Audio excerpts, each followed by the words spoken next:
So before we get into this, we need to talk about what are typical lab ranges for TSH and what is a good functional range for TSH.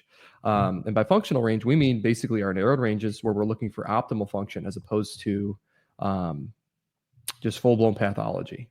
So ideally with TSH, you should be looking at it between 1.8 and 3.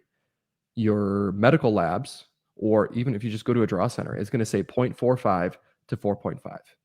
And I mean, you guys can do the math on it. It is basically like triple the range, if not more. I think it's about triple.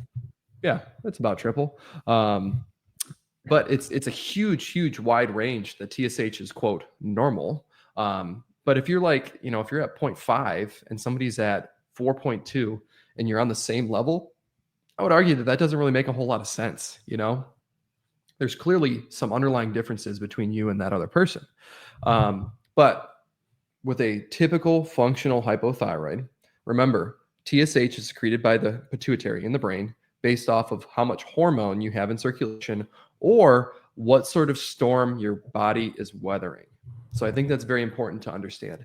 If you are going through inflammation, through infections, allergies, toxic exposures, you name it, all kinds of stuff, or you're going through significant metabolic issues due to stress, due to blood sugar issues, too much insulin, things like that, your brain's going to go, maybe we should take our foot off the gas here. Maybe we should take some time to conserve resources because clearly we're either starving, sick, or significantly stressed. And we need to hold on to resources so we can live to fight another day. And when that's the case, TSH will go a little low. So it'll go below 1.8. And then from there, your T3, T4 total, and your T3 and T4 free will go slightly low.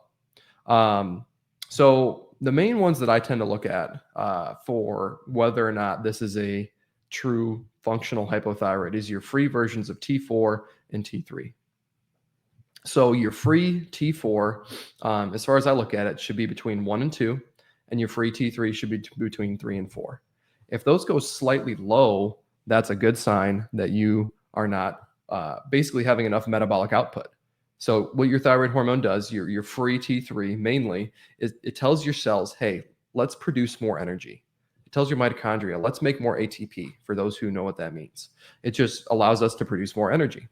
And so oftentimes what I'll see is that free T4 is normal, but free T3 is a little low.